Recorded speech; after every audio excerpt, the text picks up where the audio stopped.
Hi. I'm not even quite sure how to start this video because it's really unscripted and I don't really have an agenda. I have basic notes that I'm kind of going off of just to kind of reflect my thoughts. But I thought since I wanted to put an emphasis on mental health and mental health reflections, I'd kind of talk a little bit about my mental health journey and what I've been feeling, what I've been going through in the spring semester of my senior year. So yeah, I have my notes right behind the camera. I also have my bag of crochet stuff so I can do something that's kind of life-giving to me while I talk. So allow me to get out my things. And yeah, but it's kind of awkward. My neighbors pulled out of his driveway and he's out and about and gonna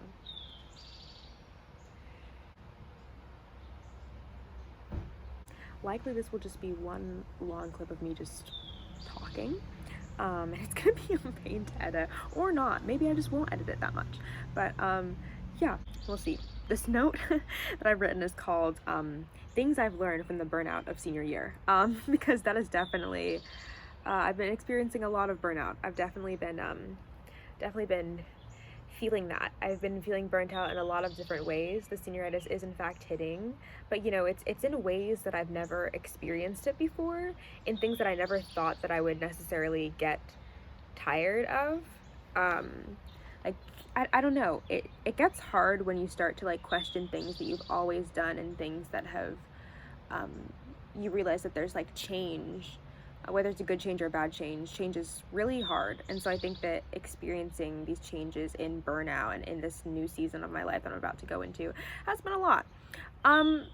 A weird thing that I've kind of noticed about the burnout is that it's made me like, the burnout has made me strangely positive, I feel like. It's hard to explain, but in a way, it's kind of just like, all right, I just got to get this done. I just got to get this out of the way. Like every step is a step closer to being done. Because I think that I'm just so done. I just want to be done with things. And so that's made me super, oh, a bunny. Hi. I'm so sorry. I'm very distracted. I'm a very distractible person. Anyway, but anyway, I think it's made me strangely positive, and I don't know if it's just therapy or I don't know what it is, but like, or like some sort of shift in mindset, but I've just kind of been like having more of a growth mindset as opposed to like, I'm never gonna get through this and this is gonna be awful and I can't get, you know, but I've been kind of like, just, I don't know if it's just that my end goal is so, like, I'm so set on finishing things, like a workout or like an assignment, that I'm just like, all right, gotta go. And I've been like, every step is a step closer to finishing, which I think is a really cool way of thinking, but also I'm like, where did this come from? And I think that I'm feeling a little weird about the positivity. I'm just like, what is happening? Like, is it the therapy? Is it the having and like cool emotional outlets? Is it having study halls and like time to like breathe in my schedule that's like made things better for me? And so I'm like feeling a little weird about the positivity. I'm like, this is a nice mentality that I'm in, or I'm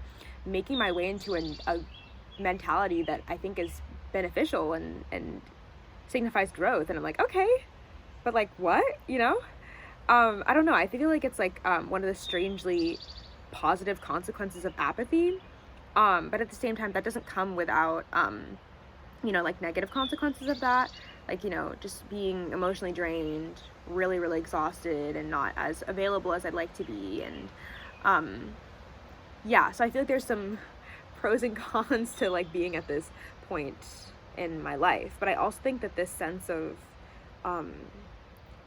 exhaustion, I guess, and burnout has kind of made me more aware of my priorities and the things I'm doing in my life.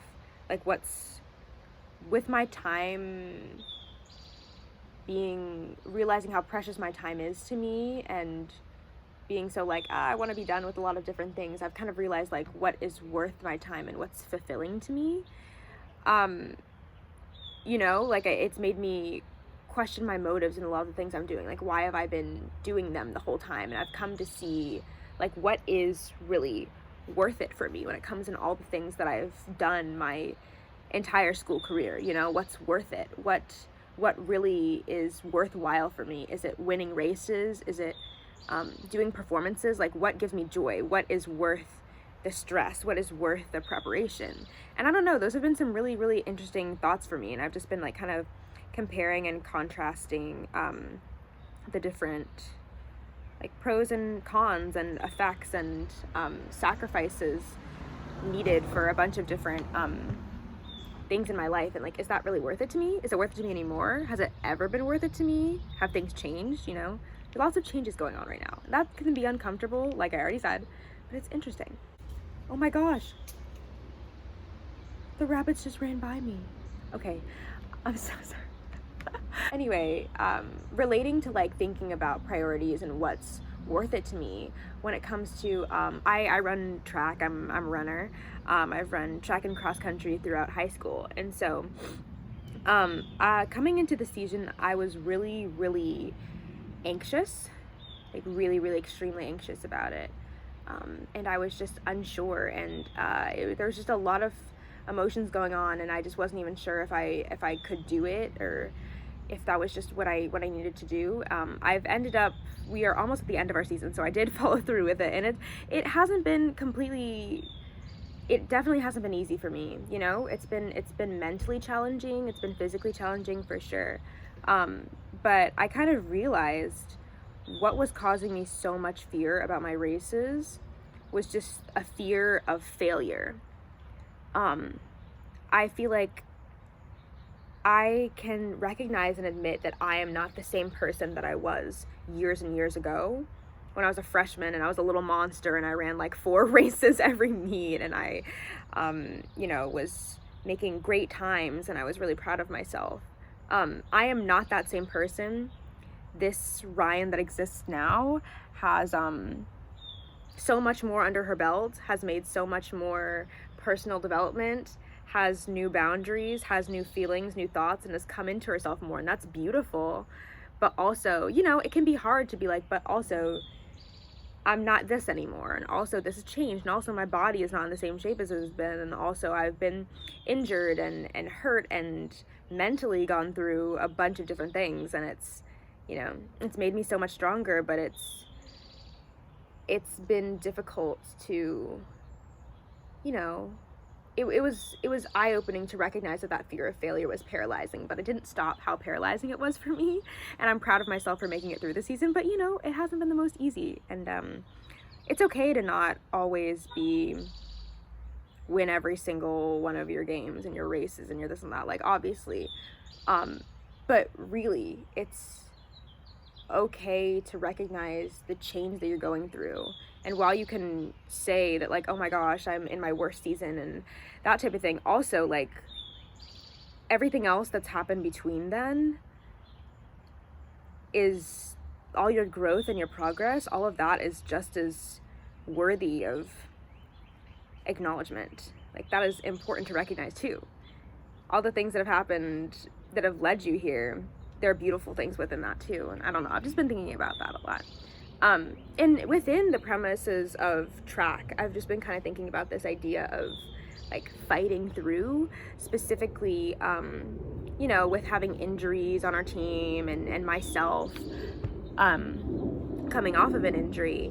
And then I had a quad strain at the beginning of the season. This idea of fighting through, and I think that fighting and having fight in spirit is so important, but then like how much is too much? How much, like, when do you need to learn, not when, you do need to learn to advocate for yourself, but like when is it time to be like, okay, you know, and recognize like putting your needs and yourself above this fear of what is this person gonna say, what's gonna happen, am I gonna be failing people, like that type of thing. I don't know, that's been a big thing for me, and being able to be like, hey, can I go to the trainer's office has been, you know, a huge step to be able to recognize like, hey, I need help, and that's a big thing. So that's another thing I've been thinking about a lot. And the idea of fighting through, I feel like fighting through too much prioritizes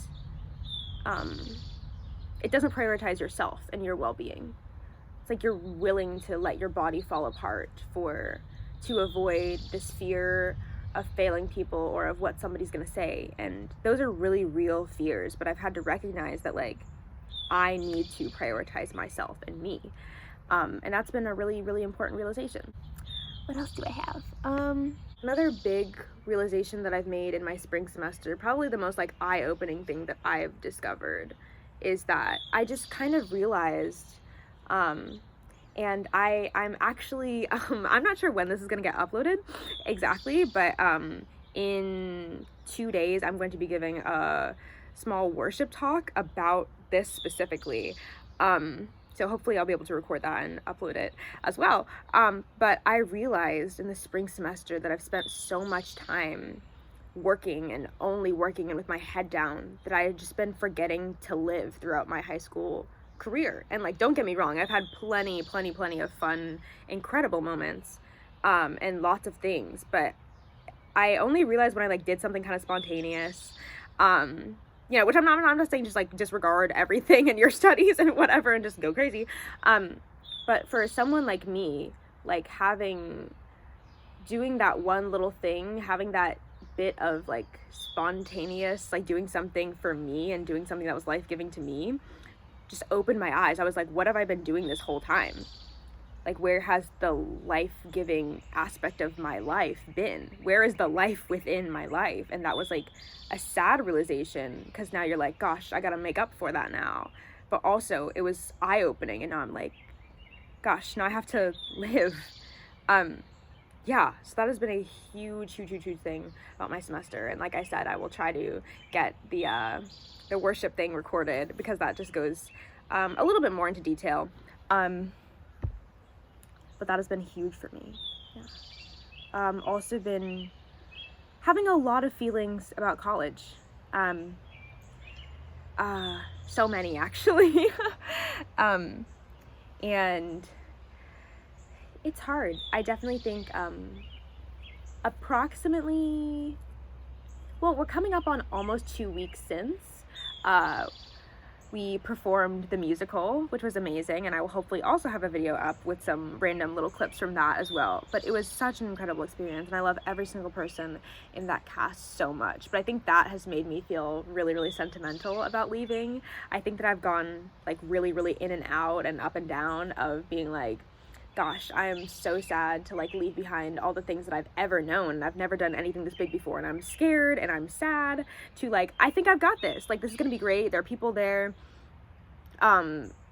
Thanks, like, just so thankful to God that there are people where I'm going that, you know, will take care of me, and that's incredible, and I'm excited to be able to see them. But also like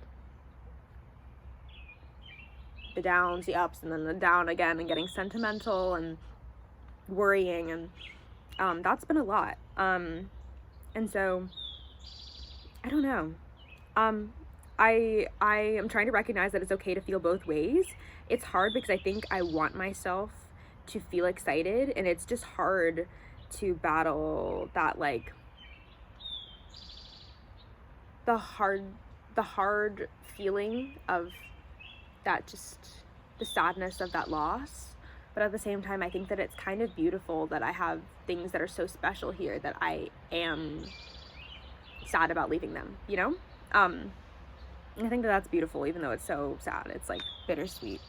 This is also like a really distant thing, but I've also kind of just been thinking about the idea of prioritizing other people in my life and my decisions, and my emotions not mattering as much. I think that, you know, voicing your emotions and how you feel and that vulnerability, I think, is just really difficult for me.